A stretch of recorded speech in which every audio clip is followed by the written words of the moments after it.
네, 좋은 제품을 애국 기업을 제가 소개해 드리는데요. 산양류 좋은 거 아시죠? 단백질, 네덜란드 단백질을 서울대학교 김형국 박사가 연구 개발한 건데요. 100% 네덜란드입니다. 하루에 2스푼이면 충분합니다. 다이어트도 되고 단백질, 근육 빵빵합니다. 전화하세요. 이봉규 TV 구독자님께 특별 할인합니다. 자, 강태풍 강신업 변호사 모셨는데요. 윤석열 대통령이 이제 2년 차에 접어들었잖아요. 네. 이게 1년 지나서. 네. 뭔가 강력한 드라이브를 걸 것 같은데. 예. 2년 차 되면서 윤석열 대통령 아주 뭔가 좀 이렇게 더 단단해지고 자신 있는 모습을 보이고 있어요. 네. 때마침 지금 지지율도 36.8% 나오고 올랐습니다. 한 2% 정도 올랐고요. 40% 넘어가는 잠깐 넘어가는 그런 지지율도 나왔고요. 이제 40%를 넘어갈 걸로 봅니다. 저는 네. 한두 달 이내에. 그래서 윤석열 대통령이 두 가지를 저는 결심했다고 보는데 뭐냐면은 뭐 비유를 하자면 이순신의 제조사나 그러니까 이순신처럼 가겠다. 이순신이 누굽니까? 뭐 더 설명하지 않아도 자기를 희생해서 나라를 구한 사람 아닙니까? 그래서 제조산하라는 말을 하셨거든요. 이순신 장군이. 그것이 네이션 리빌딩. 그러니까 나라를 갖다가 다시 개혁해서 만든다. 개조한다는 유명한 말입니다. 그래서 나라를 이 개조하고 제조한다. 다시 만든다. 이런 어떤 결심을 했다는 것인데요. 왜 그러냐면 지금 윤석열 대통령이 하시는 말씀을 하나하나 이 맥락을 따라가면 지금 문재인에 대한 분노가 극에 달했습니다. 윤석열의 분노라고 제가 그럼 이름을 붙일게요. 윤석열 대통령의 분노가 지금 절제된 형태로 나타나고 있지만 실제로는 거의 99도씨에 이르렀다. 왜냐하면 보니까 각종 정보 보니까 그렇죠. 이야 이거 이 정도였어? 이거는 이건 안 되지 이런 얘기지. 예, 박사님 역시 우리가 보는 거는 그냥 신문 기사를 통해서 내지는 그거잖아요. 근데 대통령이 돼서 1년 동안 보고를 받았다고 생각해보세요. 그 정보는 모든 정보를 국정원 정보 받았죠. 그 다음에 무슨 뭐 각 검찰이라든지 경찰이라든지 모든 이 권력기관의 정보 받죠. 미국으로부터도 심지어 CIA에서도 저는 이번에 CIA 간 것이 뭐라고 생각하냐면 미국이 윤석열 대통령한테 국빈 방문이잖아요. 그 선물을 고급 정보를 줬다고 생각해요. 그렇지. 그러니까 우리가 모르는 게 있는 거예요. 보이는 게 다가 아니에요. 응? 그러니까 그 펜타곤 갔다든지 5번씩이나 이제 바이든하고 만났다. 적어도 그러면 선물을 줘야 되잖아요. 그럼. 경제적으로는 어떻게 보면 야구 무슨 뭐 무슨 장난칩니까? 고급 정보를 줬는데 문재인이 북한과 무슨 짓거리를 했는지. 그렇지. 응? 그런 어떤 정보를 줬을 수도 있고 이건 분명하다고 저는 생각합니다. 자, 그렇게 모든 정보를 이제 입수해가지고 학습 효과가 얼마나 빠릅니까? 그럼요. 그래서 완벽하게 1타 검사 아닙니까 옛날에? 그럼. 옛날에 1타 검사입니다. 검사가 뭘 잘하는 거냐면요. 사실관계를 이걸 기가 막히게 이걸 갖다 배열하고 이걸 정리할 줄 아는 거예요. 이게 검사의 능력이에요. 사실관계. 사실만 알으면 나머지는 그 다음에 나오는 거예요, 그냥. 그래서 1타 검사 아니었습니까? 특수부 검사. 그러니까 특수부 검사는 이 계좌 추적이라든지 이 사실관계 추적하는데 굉장히 능하거든요. 그럼 이제 정보가 막 들어왔어요. 그럼 그 정보를 쫙 놓고서 그야말로 사다리 만들듯이 쫙 개통수로 만들었을 거란 말이에요. 그래서 이제 문재인의 어떤 그 5년 동안의 적폐를 파악한 거야. 그리고 나서 뭐라고 말했습니까? 이번에 김관진. 이게 중요해요. 김관진. 여기를 갖다가 국방혁신위원회 부위원장으로 했습니다. 위원장은 대통령이고. 그러면서 군대가 골병 들었다. 군대가 골병 들었다는 표현을 썼어. 골병 들었다. 그리고 문재인이 북한의 대변인 역할만 했다. 말하자면 수석 대변이라고 얘기하셨습니까? 그럼 여기저기 돌아다니면서 뭐 영국에도 가고 프랑스도 가고 그러면서 북한이 이제 핵무장 안 할 거니까 도와줘라. 왜 그런 얘기 했습니까? 비핵화 할 거니까 도와줘라. 그 얘기를 언급을 하셨어요. 그래서 군대를 망쳐놨다는 생각을 지금 하신 거죠. 그렇지. 군대를 망쳐놨다. 그러면 이제 군대를 갖다가 김관진 갖다 놓은 이유가 바로 이거 정비하고 그다음에 김관진을 통해서 군대를 어떻게 망쳤는지를 더 확실하게 이제 챙겨가지고 군대를 망친 놈들 쉽게 말하면 저는 처단하겠다. 그럼 대가리 가면 문재인 아닙니까? 당연하지. 예, 이렇게 되는 거고. 한전 사장이 이번에 이제 사퇴를 했는데 어쩔 수 없이 사퇴를 한 겁니다. 이놈이 이제 서희 이제 버티다가 지금 36조의 적자가 났고요. 1분기에만 6조의 적자가 났습니다. 한전이. 그럼 한전 왜 적자 났습니까? 뭐 더 이상 해가지고 문재인 때문이죠. 문재인의 그 어설픈 2년 말입니다.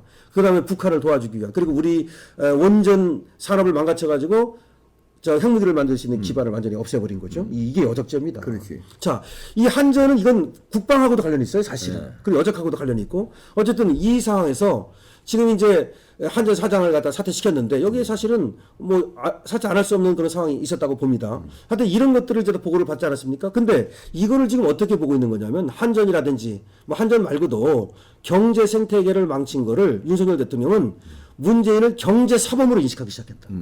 그러니까 국방적으로는 여적죄를 지은 걸로 인식을 하기 시작하고 있고, 그렇지. 이 지금 뭐 소득주도 성장이니 뭐 아시지 않습니까? 뭐 수많은 어떤 그 부동산 폭등이니 이런 걸 통해서 그야말로 경제를 망가뜨렸는데 이건 경제 사범이다. 경제 사범이 별겁니까? 그럼.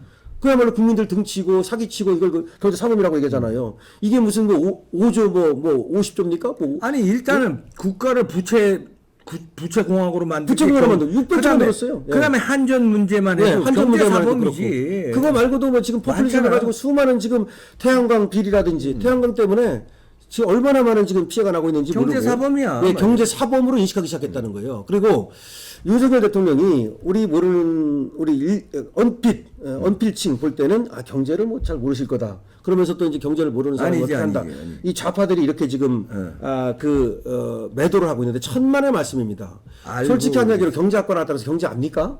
아니잖아요. 뭐 예를 들어서 정주영 저 우리 회장이 뭐 경제학과 나와서 뭐 경제하는 겁니까? 그 다음에 경제를 제일 잘 알았던 사람이 누굽니까? 박정희 대통령. 그렇지. 박정희 대통령이 경제를 제일 잘 알았던 분이거든요. 그래서 지금 아까 이순신 씨를 갖다가 이제 벤치마킹 하면서 제조 산하에 들어갔다고 얘기했는데 또 한 분이 박정희 대통령의 길을 가겠다고 확실하게 이거는 이제 결심하신 겁니다. 그래서 박정희 대통령은 뭡니까? 내 무덤에 침을 뱉어라. 내 무덤에 침을 뱉어라. 그러니까 욕먹는 거 전혀 겁내지 않았고 그리고 결과적으로서 내가 이제 나라를 갖다가 중흥시키겠다. 민족을 중흥시키겠다. 그래서 우리 국민교육헌장에도 민족 중흥 나오는 거 아닙니까? 그렇지. 그 사명을 띠고 태어났다. 이 말이 본인에게 부과한 사명이에요. 그래서 지금 저는 윤석열 대통령이 제조 산하의 이 이순신 장군의 이런 어떤 그 모토와 그 다음에 박정희 대통령의 민족 중이라고 하는 그러니까 경제 부흥이라고 하는 거죠. 5천년의 때를 벗겨가지고서 우리도 한번 잘 살아보자 하면 된다. 이걸 갖다가 이제 하나의 기치로 내걸고 이제 2년차를 시작하셨다. 저는 이렇게 봅니다. 그래서 2년차를 시작하면서 특히 국방을 얘기하고 그 다음에 외교를 갖다가 지금 새롭게 정도를 하고 있지 않습니까? 한미일 관계 지금 새롭게 하고 있지 않습니까? 이번에 기시다하고 또 이제 또 미국의 또 저기 바이든하고 일본에서 다시 또 회담을 합니다. 한미일 회담이 G7 히로시마에서 열리죠. 예, 그래서 다시 하는데 이와 같이 이제 윤석열 대통령이 1년 동안은 다시 말하면 정비 작업을 한 거죠. 다시 말해서 보고 받고 그 다음에 이제 1년 동안 준비 작업이라 그럴게요. 그러니까 우리가 산에 올라가도 로프 준비해야 되고 뭐 해야 되고 그렇지. 스키를 타러 가도 스키 뭐 준비해야 되지 않습니까? 준비해야지. 마찬가지로 1년 동안 준비했다. 이제는 이제 작살 내는 예, 거야. 그리고 지금부터 이제 적폐청산에 나선다. 근데 이 적폐청산이라고 하는 것은 그야말로 문재인처럼 이재수 사령관 보복하고 이런 보복 개념이 아니고 이게 중요합니다. 법대로. 예, 보복 개념이 아니고 그야말로 문재인이 망쳐놓은 국방, 외교, 경제, 사회, 사법부도 다 망쳐놨지 않습니까? 이 하나하나를 다시 네이션 리빌딩 한다. 이런 과정에서 이걸 해나가면서 여기에 책임 있는 사람들은 물어야 될 거 아닙니까? 책임을 물어가야만 우리가 다시 비정상을 정상화시킬 수 있는 거 아닙니까? 그렇지. 이런 개념으로 이제 이 문재인의 책임도 밝히고 그래서 지금 보면은 계속해서 윤석열 대통령이 문재인을 사실상 저격하고 있어요.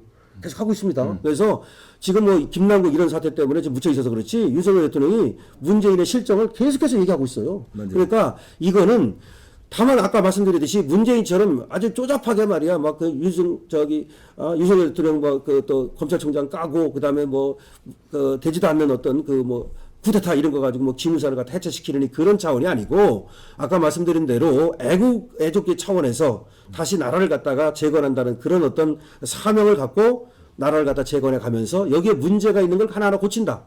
그럼 문제가 있으니까 한전 사장도 물러나야 되는 거고. 그렇지. 또 문제가 있으니까 여기 잘못한 놈은 깜빵 가야 되는 거고. 그래서 저는 윤석열 대통령의 이제 문재인에 대한 그야말로 우리가 바라는 저희 오빠가 바라는 이런 어떤 척결이 시작됐다 이렇게 보는 겁니다.